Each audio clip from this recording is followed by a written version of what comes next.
This is the 2023 Brewtubers Online Brewers Club Yeast Experiment, British Brown Ale. Thanks to our sponsors: Imperial Yeast, 5 Star Chemicals, Yakima Valley Hops, Beer and Wine Hobby Homebrew Store, and Brewers Hardware. Let's get tasting. What's going on, guys? Nick Lessigore here, Exit 12 Homebrew in the house, and I'm back with another beer review, a homebrew review for the Brewtubers Online Brewers Club, www.brewtubers.com. Our yeast experiment 2023, we all brewed a British Brown Ale 2 style, hops, malts, everything. The only thing we didn't do was utilize the same yeast. We all chose a different English ale yeast. We brewed it, kegged it, whatever, bottle, can it, ship it out, sent it back, and we all have 1 can of each beer. So instead of brewing the same beer 8 times, join the Brewtubers Online Brewers Club, do an experiment, grab some people, everybody brew the same beer, except for utilizing that one, specific aspect of the beer that you're all gonna brew differently, and then have a good time with it.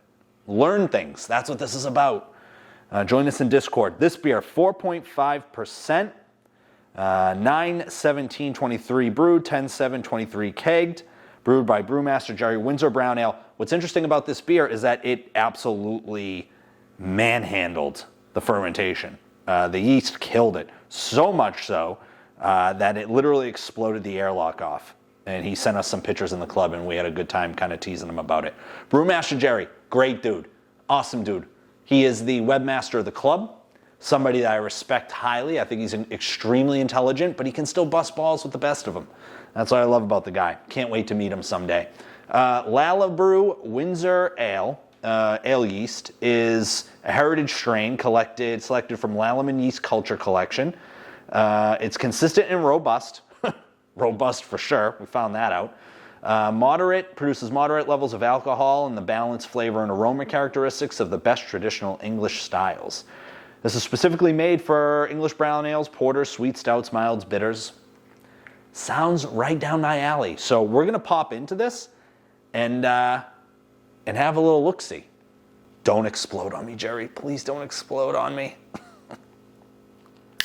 Oh, nice. All right. All right. Nice popperoon. Let's get it. Let's get it. All right. Taking a look here. I'm gonna pour this thing nicely. Gonna leave some in the can. All right. The head is slowly forming, as you can see. Got about a 1/4 finger head, which is nice. And holy dark. All right. Yeah, this thing is nice and dark. In terms of clarity, yeah, it's definitely more on the darker side. This is darker than Chris's, which is interesting. Much lower on the ABV than the rest of us, but I mean, we were kind of all over the map. Yeah, 4.5%. I was like 6.3, 6.4. Yeah, Kurt was like 5.4. It was just systems, different systems. All right, taking a look at it, rocky bubbles. The bubbles are really kind of separated from each other. I don't know if you can see that or not. Oh, I don't want to. There we go. Rocky bubbles, kind of really separate from each other, which is something that I'm not used to seeing in this experiment. Big bubbles on the ends, though, which is nice, too.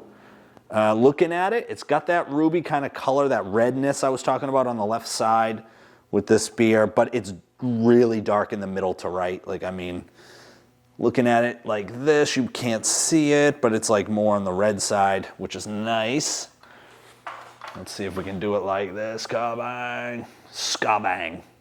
You can see how red that is. Very nice.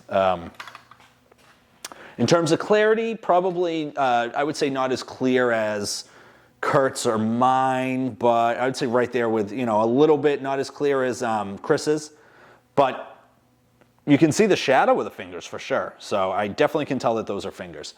Let's get an aroma on this. All right. Fruit.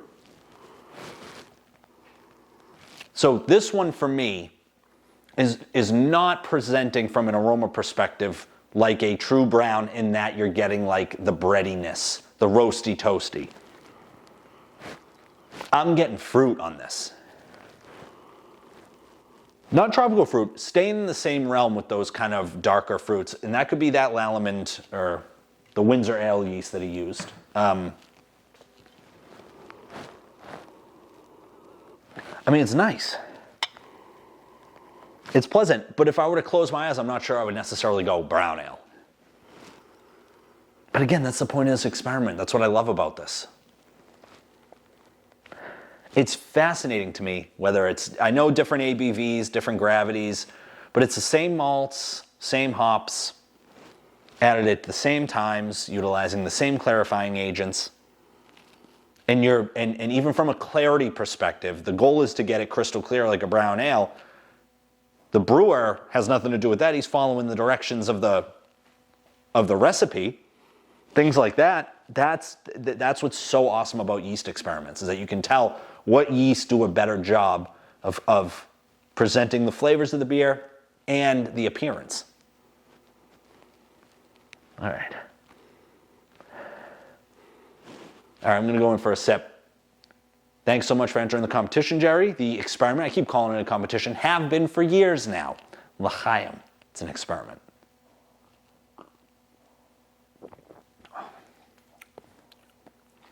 Oh, that's nice. Yeah. Okay. Flavors where you get the roasty, toasty flavors. This is nice. Roast, toast. The bitterness comes earlier than the others have to this point, but it does last throughout the whole sip. Washes off the palate very quickly, leaving me wanting more. From a body perspective, it could be more milky and full. Kind of not necessarily mouth coating, but the body does add more of a complexity to the beer. And the carbonation, I think, could like see a decent touch up, a little bump. But this is tasting complex.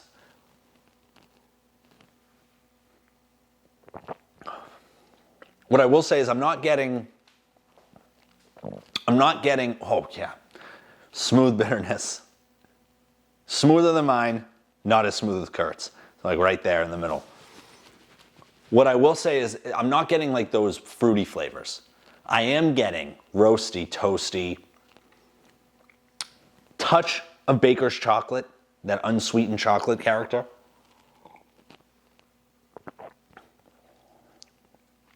This is actually good.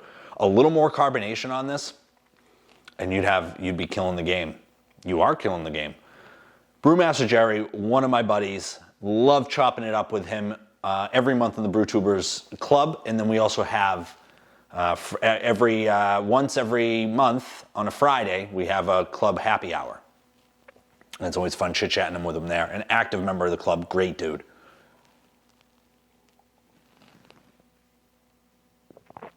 Did you use the tilt for this beer to track fermentation? Just curious. Little, I'd say it's an inside joke, but if you go on his YouTube channel, which I'll link in the description, you'll be able to see what I mean.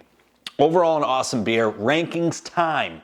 If I'm gonna hit rankings, Kurt is number 1, I'm number 2, Jerry is number 3, Chris number 4, Dave number 5. Dave number 4, Chris number 5. Overall, fantastic beers, absolutely killing it, loving it. Keep them coming, can't wait to drink some more. Thanks so much for entering. Jerry, love it, buddy. L'chaim.